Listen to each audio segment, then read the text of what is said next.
Demorou, mas finalmente o governo agiu e lançou a maior proposta de reforma da história do Rio Grande do Sul. E para você que está em casa possa entender melhor o que o governo quer, nós convidamos um dos principais autores dessas propostas, o secretário estadual da Fazenda, Giovanni Feltes, para conversar comigo e com os meus colegas Túlio Milman e Rosane de Oliveira. Muito bem-vindos todos. Obrigado. Secretário, boa tarde. Boa tarde. Eu quero começar lhe perguntando um esclarecimento aí sobre esse decreto que surgiu hoje, né? Porque apesar da palavra calamidade ter sido pronunciada muitas vezes ontem durante o anúncio, só hoje veio esse decreto. E eu lembro que é aquele mesmo decreto que foi assinado pelo governador do Rio de Janeiro um pouquinho antes das Olimpíadas, né? E dali vieram alguns recursos federais. É isso que o governo espera? O que o governo espera com esse decreto? Primeiro, dar uma roupagem em relação a tudo isso e de uma forma mais aberta e clara compartilhar com a sociedade gaúcha e, por extensão, a sociedade brasileira, o estado financeiro em que se encontram as finanças do estado do Rio Grande do Sul. E, ao mesmo tempo, tanto quanto possível, repercutir para fora, junto à União, quem sabe na sua sensibilização, para mais celeremente e num volume mais significativo, encontrar soluções que não sejam só para o Rio Grande do Sul, sejam para todos os estados federados, mas, no caso específico, em particular, o Rio Grande. E, por último, produzir internamente também iniciativas que possam ser, tanto quanto possível, ainda mais contingenciadoras, sendo mais seletivos nos gastos. Esse é o objetivo do decreto de calamidade financeira. Secretário, no pacote apresentado ontem, os senhores estão propondo que o 13º salário seja pago parcelado, também institucionalizando o parcelamento do 13º salário. Agora, se esse pacote não for aprovado, no final deste ano, os servidores não terão 13º salário? Experimentaremos pela vez primeira uma dificuldade que haverá de ser ainda mais aguda. Nós não temos dinheiro para pagar o 12º e múltiplas ações estão sendo engendradas e tentando finalizarmos para que a gente possa, quem sabe, ter um volume para pagar, quem sabe, o 13º na sua parte. O 12º vai ficar para janeiro? Nós não temos recursos para pagar. É isso que a gente hoje pode preconizar, a não ser que a gente tenha uma solução do governo federal que possa nos auxiliar, ou eventualmente alguma coisa extraordinária que dificilmente nesse quadro econômico recessivo vai acontecer. Secretário, na projeção que o senhor fez de tempo, essas medidas não são suficientes para cobrir o déficit. Não. Por que então já não se fez medidas que fossem suficientes, já que o desgaste é tão grande, já que o governo está comprando briga com boa parte, né, dos outros poderes, arrumando inimizades aí por todos os lados, resistências, por que já não fazer um pacote mais profundo e resolver a questão? Talvez devêssemos ter produzido isso há mais tempo, mas o tempo da política, o tempo das possibilidades, ele não é exatamente o tempo e a dimensão das necessidades. A compreensão e a sensibilização da sociedade como um todo, diante do quadro gravíssimo que nós estamos vivendo, foi acontecendo ao longo do tempo, de forma paulatina. Nós imaginamos que hoje a sociedade, em especial os parlamentares que representam na Assembleia Legislativa, possa estar maduros, cônscios de que verdadeiramente chegamos a um estado de brutal dificuldade. Secretário, como a gente sabe aí, né, já era esperado, teve muita repercussão esse pacote, tanto repercussões positivas quanto negativas. Agora, uma das coisas que mais se fala é que o governo se preocupou demais em evitar essa sangria que o Estado, né, vem enfrentando, esse dinheiro escorrendo pelo ralo, mas pouco em medidas de crescimento do nosso Estado. Como é que o senhor vê essas críticas? Eu acho extremamente equivocada e disparatada. Nós tivemos a coragem de enfrentar múltiplas situações no transcorrer desses meses todos, desde o início do mandato do governador Sartori. Nós fomos o primeiro estado a fazer uma nova regra de lei de responsabilidade fiscal para o estado, ainda mais rigorosa do que a federal, que eu até apelidei de lei anti-Tarso.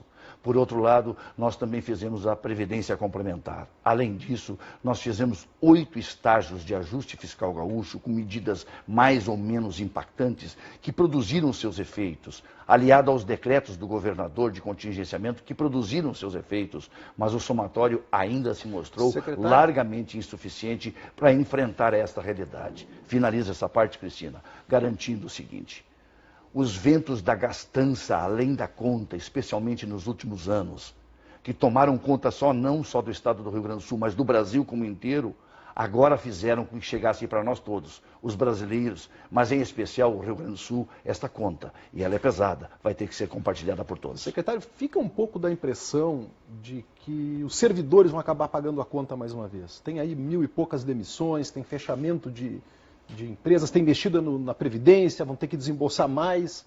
Eu queria que o senhor avaliasse esse argumento que está sendo usado e que me parece que tem um pouco de fundamento nele. Quer dizer, os servidores estão pagando a conta pela ineficiência do Estado.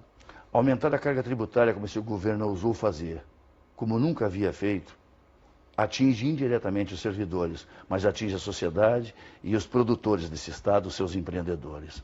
Por outro lado, nós também temos que considerar que agora nós estamos estabelecendo uma relação diferente até mesmo com os outros poderes e com os outros órgãos de Estado. Isso compartilha as vicissitudes e as dificuldades. Da mesma forma, nós ampliamos a receita de forma bastante significativa, com um combate bastante forte em relação à questão da sonegação. Múltiplas foram as barreiras, as iniciativas. Tanto é que nós batemos o recorde da cobrança de dívida ativa até o final do mês passado. Chegamos a quase 2 bilhões de reais. É o maior recorde da história. Já tínhamos feito isso no ano de 2015, no exercício fiscal, fechando em 1 bilhão e 600 milhões de reais. Secretário. Olha, é para todo lado. Lamentavelmente, nessa situação que nós estamos vivendo de calamidade financeira, o pau que bate em Chico está batendo em Francisco. Perdemos todos. Nesse caso, secretário, os senhores estão propondo, pela primeira vez, mudar a forma como se repassa o dinheiro do orçamento dos outros poderes. O Judiciário está dizendo que isso retira a autonomia deles e que ficariam na mão do governo para decidir quanto receber todos os meses. Qual é o argumento de defesa deste compartilhamento do sacrifício? A Constituição é absolutamente clara no sentido da competência dos órgãos e dos poderes, dentre eles a Assembleia e o Poder Judiciário, de ter a sua autonomia orçamentária. Isso está absolutamente consagrado na Constituição e vai ser cumprido, como até aqui nós temos feito. O que está a se propor é que efetivamente seja compartilhado as dificuldades como um todo, dando noção de todos estarem envolvidos e até contrapondo essa percepção equivocada, no meu modo de ver, que há pouco esposou aqui o Túlio, no sentido de que se fosse atingir tão somente o conjunto dos servidores públicos estaduais. Aqui não tem culpados, aqui não tem ganhadores. Aqui pretendemos ser vencedores para o Rio Grande Novo, para o futuro. Por outro lado, nós não vamos ficar na mão do Executivo, nós continuaremos a respeitar a Constituição. E, claro, passando aquilo, e referente ao 10º, que efetivamente for arrecadado.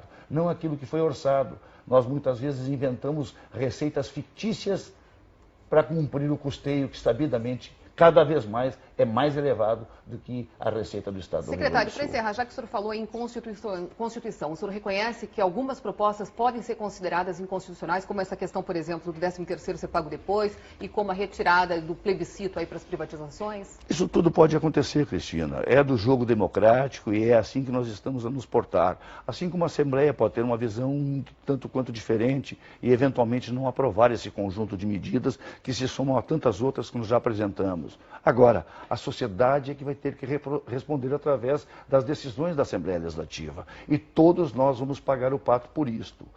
O cenário, se isso não for aprovado, é de grande e monumental dificuldade. Se isso for aprovado, aponta para um Rio Grande diferente que a gente quer fazer. Um novo Estado, um Estado que possa propiciar e entregar ao cidadão serviços de melhor qualidade, que tenha uma gama maior de abrangência e que possa ser mais equilibrado. Não vamos discutir as particularidades, porque nas particularidades todo mundo tem razão. Mas na situação trágica que nos enfrentamos, não dá para nos atermos a questões que são aqui e acolá legítimas, necessárias. Os reclamos, as manifestações, respeitamos. Mas chegou um ponto que nós fomos longe demais.